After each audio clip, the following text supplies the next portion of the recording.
Et à propos d'argent public, les élus donnent-ils l'exemple? La mairie de Paris a adopté il y a un an un code de déontologie, interdiction d'habiter un logement social, publication du patrimoine.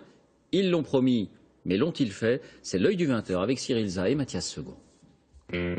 C'est une des réalisations dont la maire de Paris est la plus fière, si l'on en croit ce dossier de presse de juillet 2014. Les conseillers de Paris ont désormais un code de déontologie qui établit un corpus de règles et de grands principes éthiques. Voilà pour la communication. Mais dans les faits, est-ce qu'il s'applique, ce code? Au Conseil de Paris, le code de déontologie est né d'une belle unanimité.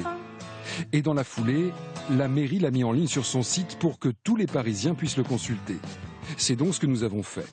En première page, on peut lire: les élus parisiens s'engagent à ne pas accéder ni disposer d'un logement locatif social. Comprenez, fini les élus logés dans les HLM de la ville de Paris. Promesse tenue. Enfin, presque. 4 élus sur 163 ne respectent pas cet article du code. Une socialiste, 2 écologistes, une communiste. Pour le vérifier, nous nous sommes rendus à leurs adresses. Toutes sont situées dans des quartiers populaires du nord-est parisien et leurs noms figurent bel et bien sur leur boîte aux lettres. La seule de ces 4 élus qui assume son logement social, c'est la communiste Raphaëlle Primet. Chaque mois, elle touche 3 200 € net d'indemnité de mandat. Pas question pour elle de déménager de son 80 mètres carrés à 600 €. J'y suis parce que j'ai pas le choix, parce que je vis avec un chômeur de longue durée, que le mandat c'est un mandat qui est sur une courte durée, et de toute façon, je ne pourrais pas payer un logement plus cher. La mairie nous a confirmé n'avoir aucun moyen de la forcer à quitter son appartement. Le code de déontologie a donc ses limites, et pas seulement pour ce qui concerne le logement. En page 3, le code semble prévoir une transparence totale sur le patrimoine des élus. Ils sont invités à déclarer leurs biens dans les 4 mois qui suivent leur élection pour une publication sur le site de la mairie. Invités.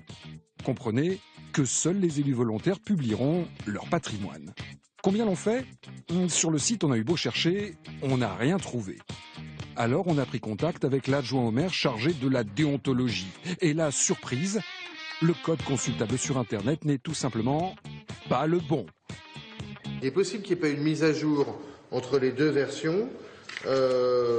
Ça c'est possible, je ne l'exclus pas en tout cas, honnêtement parce que je n'ai pas été regardé sur le site.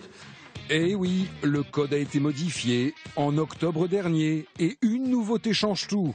Une commission de déontologie fait son apparition dans la procédure. Sans son aval, impossible de publier le patrimoine des élus.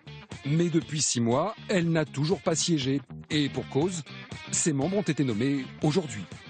Pour Anne Hidalgo, mettre en place un tel code, ça prend du temps. Il est en train d'être mis en œuvre et c'est une grande première. Il n'y a pas d'autres collectivités locales qui le font. Je comprends votre impatience, la mienne aussi. Dans combien de temps les élus publieront-ils leur patrimoine? Aucune date précise. En attendant, c'est la bonne version du code qui est maintenant sur le site. C'est déjà ça.